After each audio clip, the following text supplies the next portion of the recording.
Hello, everyone. Welcome to another episode of DTF's Movie Review Monday. My name is Frankie. And my name is Herb. Today, we're going to be talking about another superhero movie. Do you want to consider this a superhero? Yeah. Did you see it a superhero? I saw it super lame. He is. The titular character is a superhero. Yes. Sure. So today's superhero movie that we're talking about is Blue Beetle. By DC Comics. Mm-hmm. So there's not really much we can. I don't know. We've talked about DC so much and how it's heading it was heading a specific direction south, you know. Mm-hmm. But now that James Gunn is there, we're hoping that this changes up. Now, why do you think James Gunn allowed this to be released? I think James Gunn allowed this one to be released because the main character in this film is youthful, right? He's a young guy. Mm-hmm. And that is something that James Gunn said he wanted to do. He recently cast the new Superman. It's a young guy, you know? He wants to give a younger appeal to the titular characters in future films, you know, to promise continuity and longevity, having the same character or having the same actor play this character versus, you know, you get this big name actor who's well seasoned, so you know he's older, versus getting these older actors to do 2 movies and then they don't want to do it anymore because they have that right, you know? They're a big name in the industry, and if they don't want to keep playing like look at Tobey Maguire, you know? Imagine if Tobey Maguire played Spider-Man the age he is now, like fresh, you know? What if the first time we ever saw Spider-Man was an older, almost retiring version of Spider-Man, you know? Yeah. They just don't want to do it anymore. Okay, well, this guy is very young. His name is, it starts with an X, which I really like about that, because one thing that they did with this whole film was they really made it a Latin cast, and not just Latin cast, but Latin made. The director and writer is also Latin. Mm-hmm. His name is Solo Maridueña. Okay. He's very young. He was born in 2001, and he's also mainly from Cobra Kai.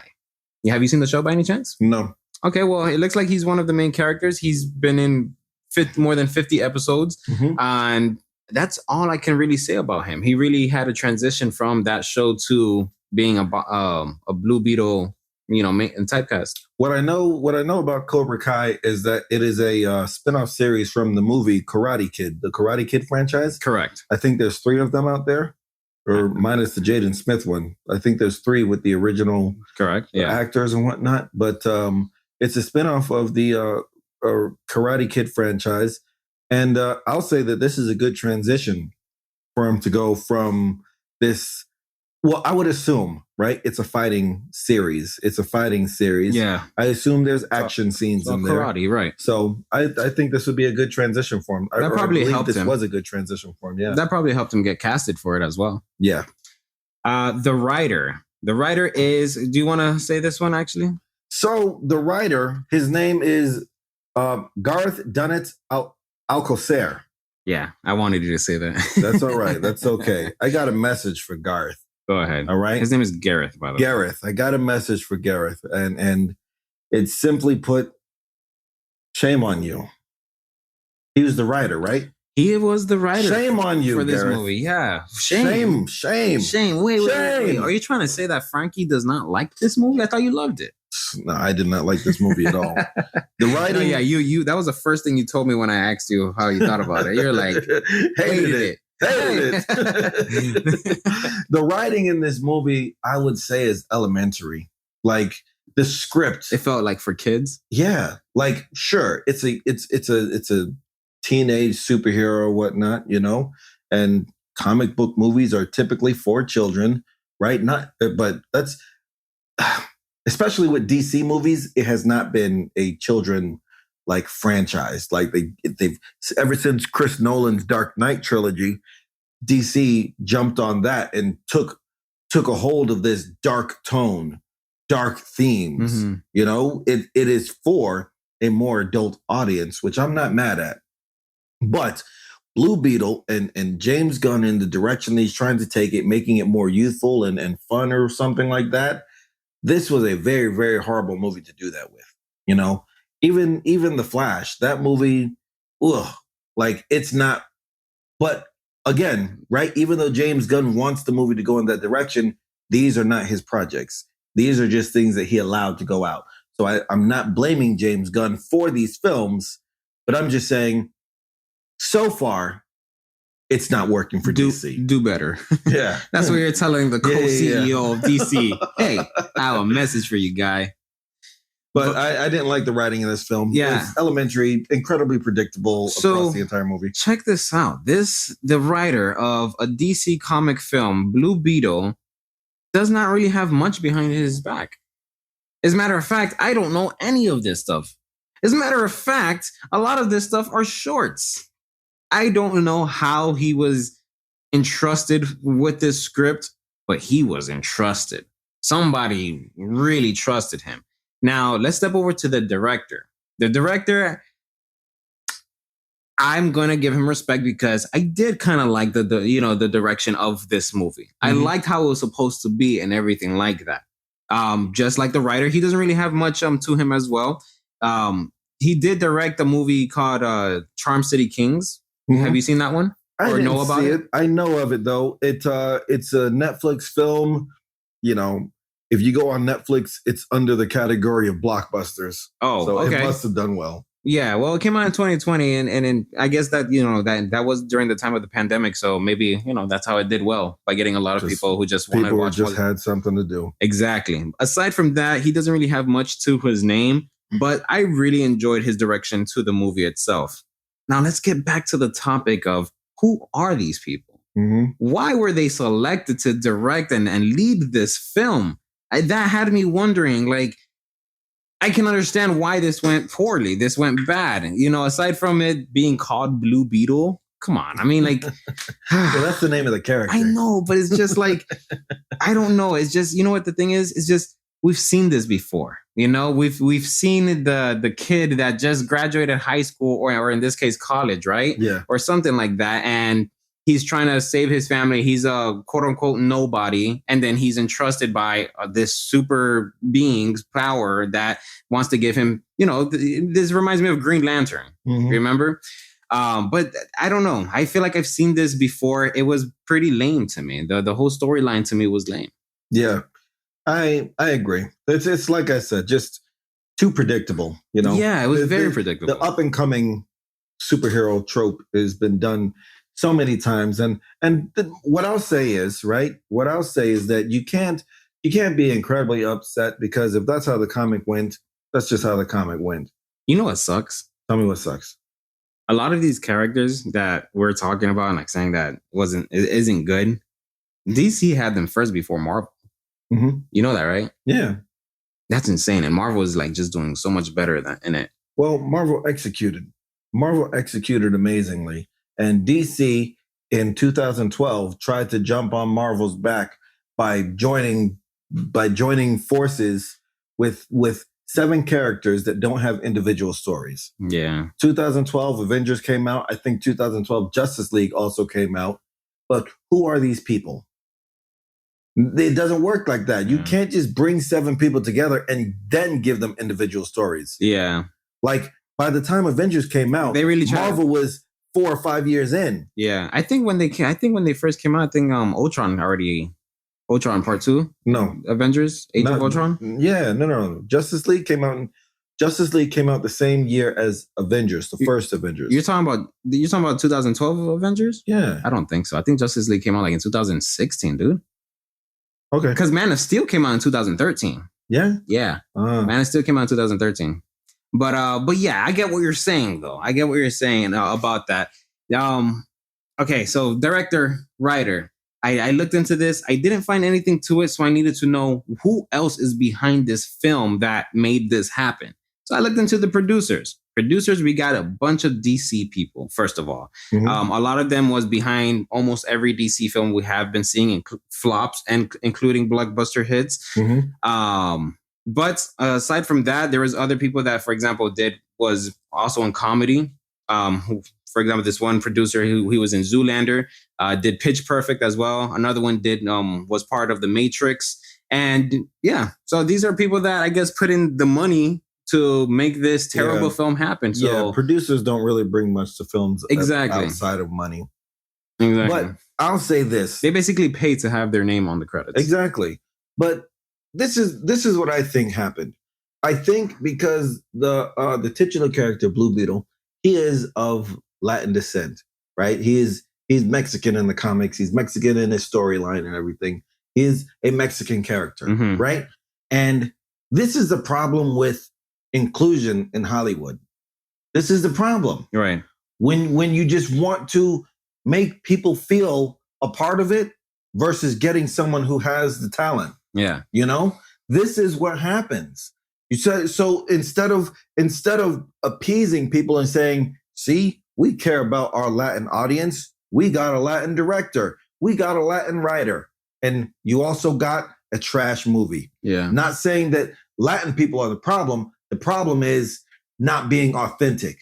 They got these directors and writers to say they're being authentic, but they're not being authentic. You know, that's the problem with social like it's like having a social score, you know? Okay. Like how does society view you? Right. Oh, I accept everybody. Blah, blah, blah. And I'm not saying be a horrible person out there.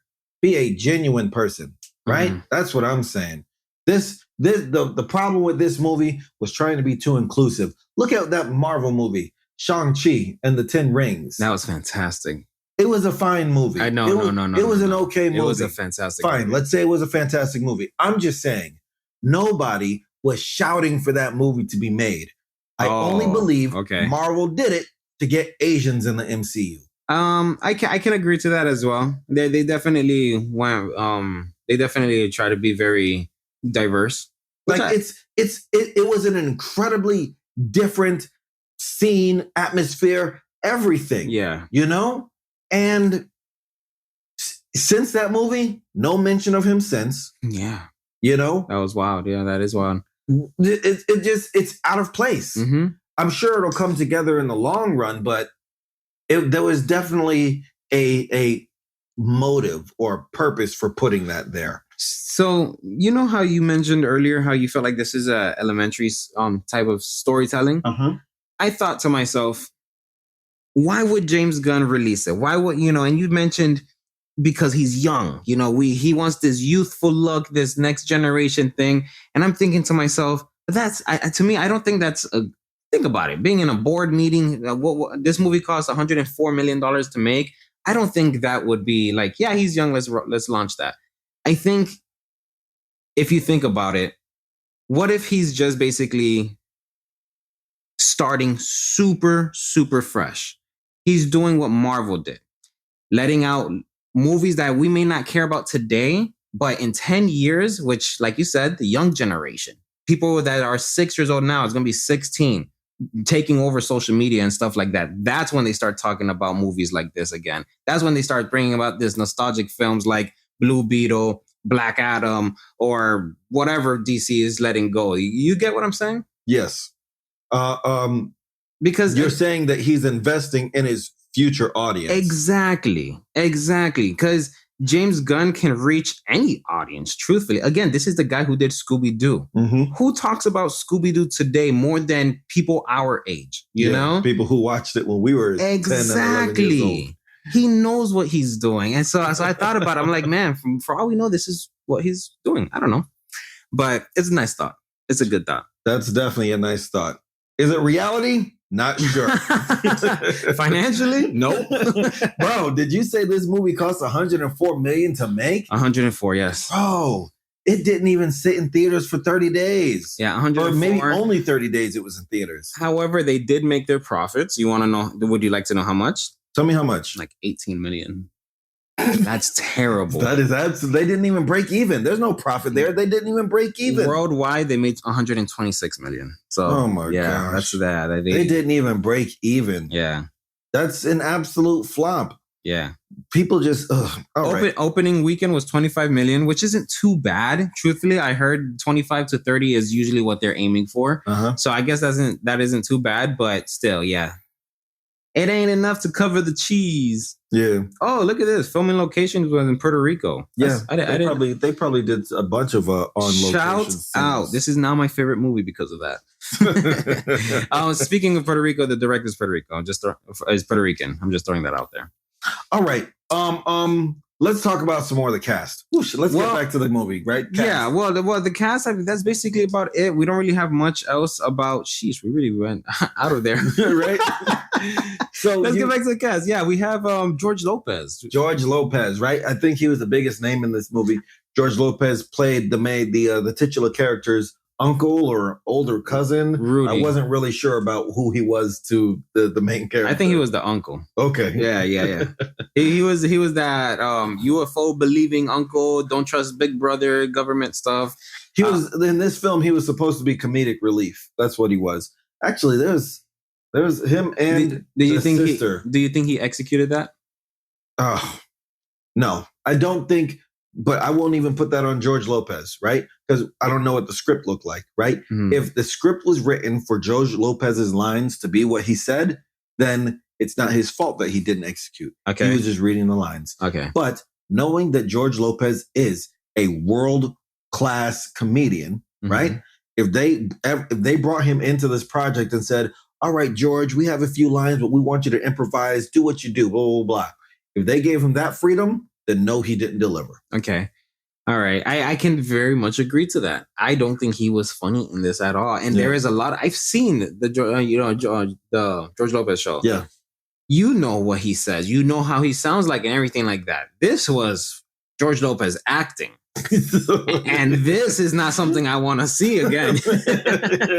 Yeah, I don't think these were his lines. I do think he was trying to execute what was written for his character. Yeah. It was I when I saw that George Lopez was going to be in this, I thought, oh, this might be nice. You know, when we haven't seen George Lopez on a big screen since literally when. Yeah. Literally when, you know.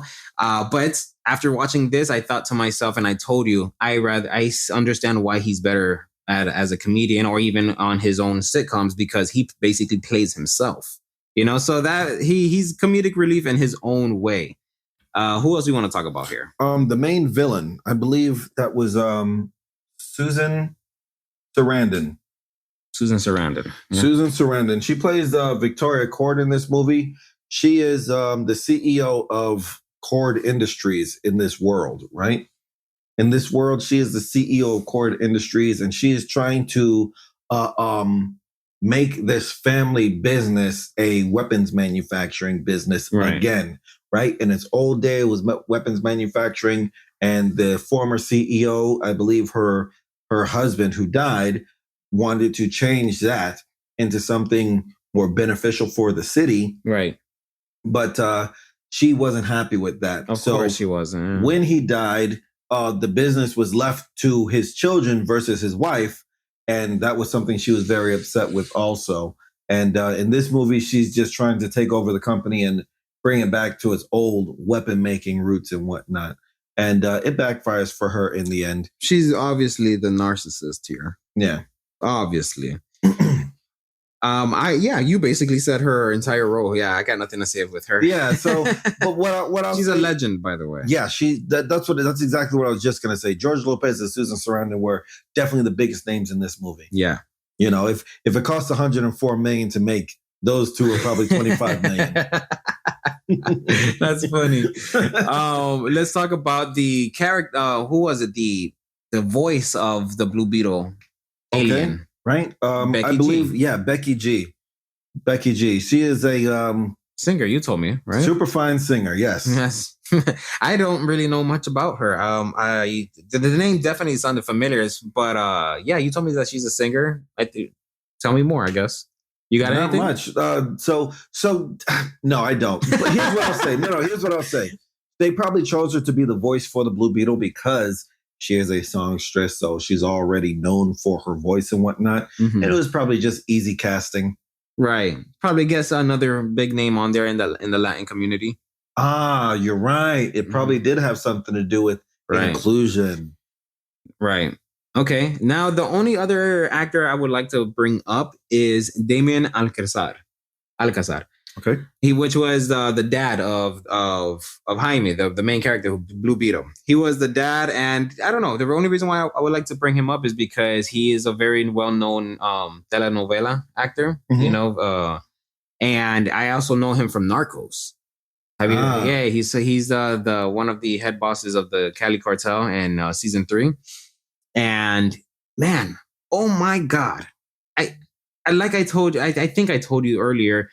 This is another reason of why I respect directing and sound effects and everything, lighting, all the way to the filters that's put on a scene. Because, bro, Narcos, he looks so badass. Narcos, he looks intimidating when he speaks. Here, bro, they made him really look his age. He really looked like that old dad and all that stuff. But he did good. I like how he acts and everything like that. The only thing I did not like about this cast, the family cast, was, I don't know. I felt like you said, they made everything very Latin. They really wanted to make sure everybody knew that this was a Latin cast, bro. To the point where when the grandma would walk in, they'll play a guitar in the background. I'm like, oh my God, that's so cringe. Like, we get it. They're Hispanic. We get it, you know? But that's all I got for the cast. What you got? That's it? Yeah, that's it for the cast. Let's talk about the movie a little bit. Blue Beetle, I don't know. Let's talk about spoilers. Is there any spoilers? Is there going to be a part 2? What do you think?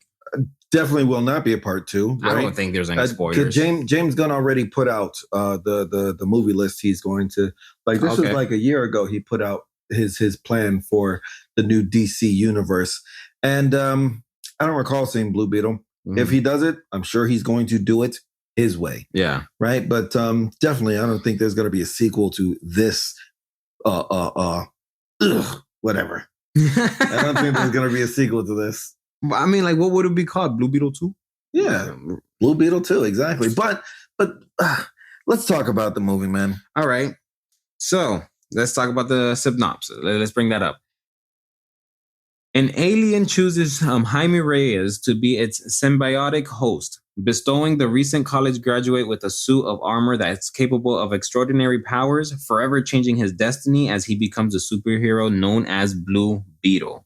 So what we know about this is Jaime Reyes is coming from college. He just got his degree and he's just ready to change his life around. He's ready to take his family, to the next level with this degree that he's just, been working hard for.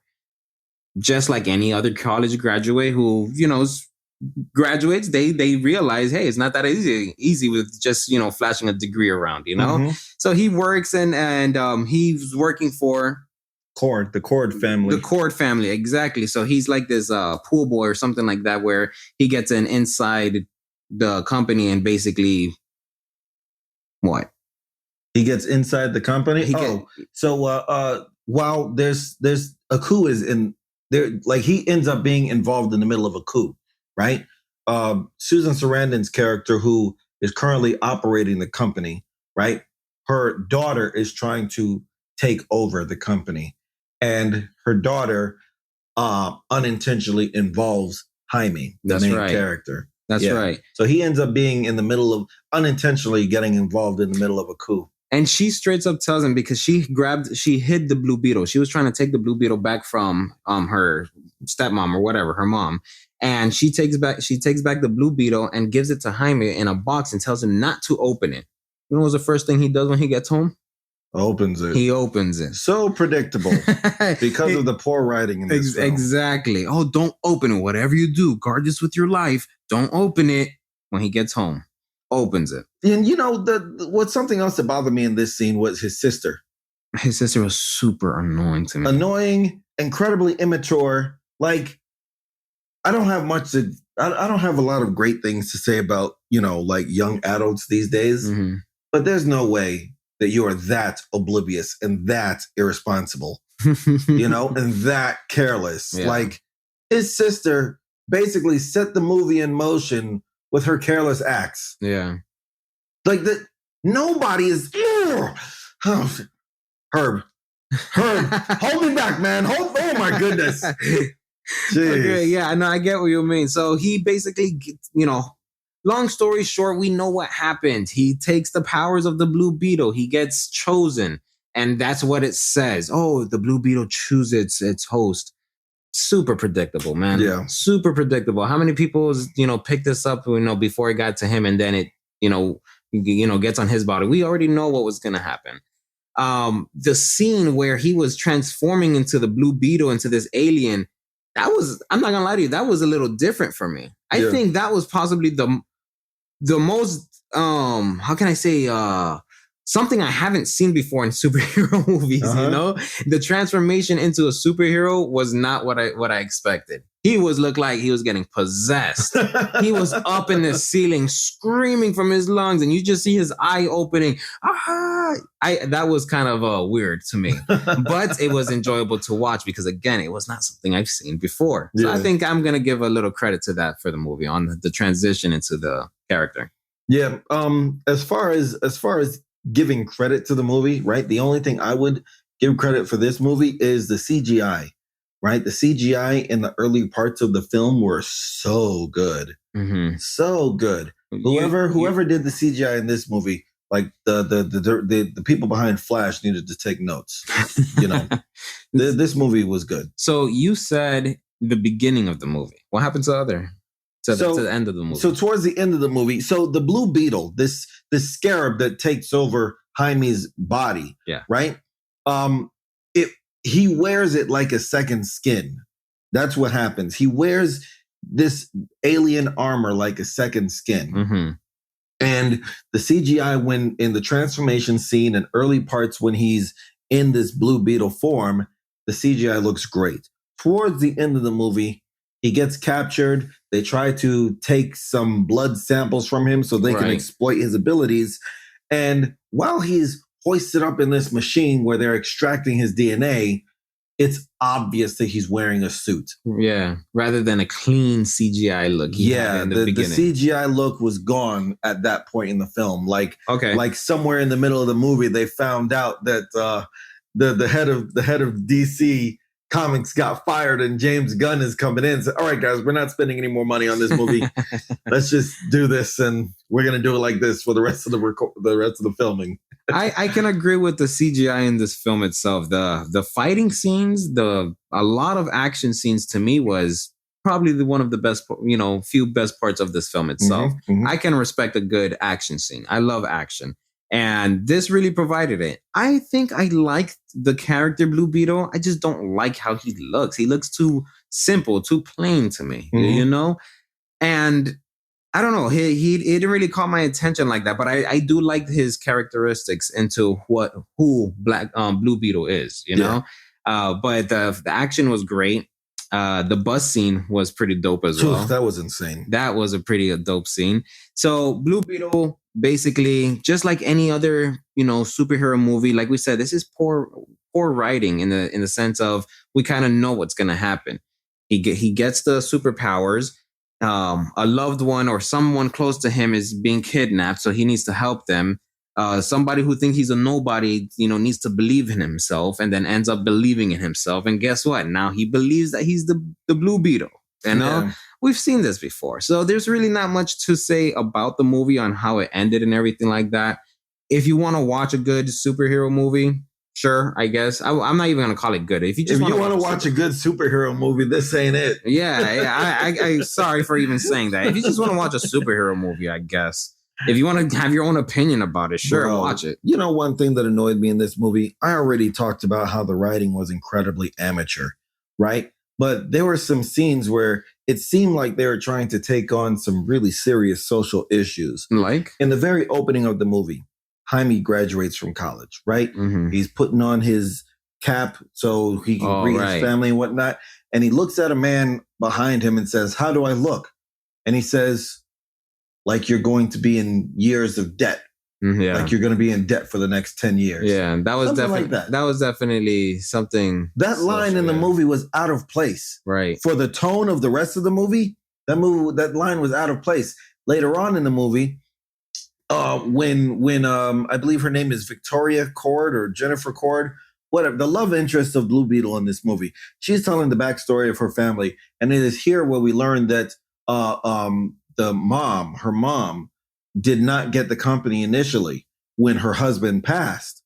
And Jaime says, man, that sounds, and then the girl interrupts him and says, sexist? Yeah, I know. That line is out of place also. For the tone of this film, this movie cannot take on serious social topics. Right. Especially like you said, it was like an elementary type of writing. I can agree to that. Herb, what do you think about the villain? Let's talk about that a little bit. Because we all know that Sarah Sanderson is the villain. Sure, but I'm talking about the villain, the one that Blue Beetle takes on, the one that Blue Beetle kind of loses to, but miraculously comes back and saves the day. Again, poor writing. Like, we know this is going to happen. So what do you think about the fight scenes between these two opposites? I think that those fight scenes, if you're looking at, if you want a good action scene, the action is there. Mm-hmm. Like, that man looked scary. Yeah. That guy looked scary. Yeah. From the very beginning. And bro, I just knew so I think he's introduced when I forgot where they're at, some gathering or something like that, where everyone looks, nice and tidied up, hair slicked back and everything. Mm-hmm. And then you just see this dude walks in with a scar on his face. You could clearly tell this is the villain. Like, Jesus Christ, like, point out Waldo here, like, my gosh. So it to me that was pretty funny, but I can agree. I like the action and everything like that. I hated his suit, but whatever. That's what they made it as. Yeah, I'm telling you, man, they stopped spending money halfway into this movie. I'm really surprised Sarah Sanderson is part of this movie, if I have to be honest. Oh man, bro. Herb, what are you gonna rate this thing? I am going to rate DC Comics Blue Beetle 5. That's truthfully, I might even give it a 4.5. You're giving that thing too much grace. I think I'm gonna give it a 4.5. That's where I'm at. 4.5. You're still giving this movie too much grace. A nobody cast. Yeah. The two people who were names in this movie didn't contribute much to the film, right? Because Susan Sarandon's character, while she was a villain in this movie, she was like behind the action. She wasn't doing any of the villainous stuff, George Lopez's lines weren't funny, Don't know if we can blame that on him or not, But, the two big names that were in this movie didn't even deliver. The rest of the cast was nobodies. Amateur writing, absolutely predictable story. CGI, just like the funding in this movie, it is clear that the budget was cut in the middle of making this movie. Bro, 4.5 is giving this movie too much grace. The only redeeming factors is the CGI in the very beginning and the action in the fight scenes between Blue Beetle and the guy that he is fighting. That is the only redeeming things in this film, and I will give it a 2 for that. A 2? Yes. Wow. If you can't tell by now, I hate this movie. Okay, I thought you loved it. Why would you? What? No. This film was not a good one, guys. This clearly wasn't a good film. Form your own opinions, though. Yeah, that's all we can say. Here's what I'll tell you. Go watch it in theaters. Oh, it's not in theaters anymore. It's available on DVD. Form your own opinions, bro. I'm glad. These are the type of movies that I could say I watched once and that's it. I have no reason to ever watch this again. Oh my goodness! I hope my daughter is not a fan of this one day. Yeah, right. Be like, Poppy, put Blue Beetle. I like Blue Beetle. Time out. Go sit in the corner. Don't you ever say that in this house. Oh my goodness. Goodness. Guys, listen. Please form your own opinions. I have one last thing to say about this movie. I felt like the acting was so cringe. Mm-hmm. The acting in this movie was so cringe. The acting in this, you can tell these people were straight up reading what was written. It didn't feel like there was an actual flow to what they were saying. And the grandma to me was the cringiest one of all. Yeah. This movie, the grandma, when she grabbed the machine gun and just started, and screaming and looking so funny, she was the comedic relief at the moment and stuff like that. I just thought that was so cringe to me. It gave me Spy Kids vibe.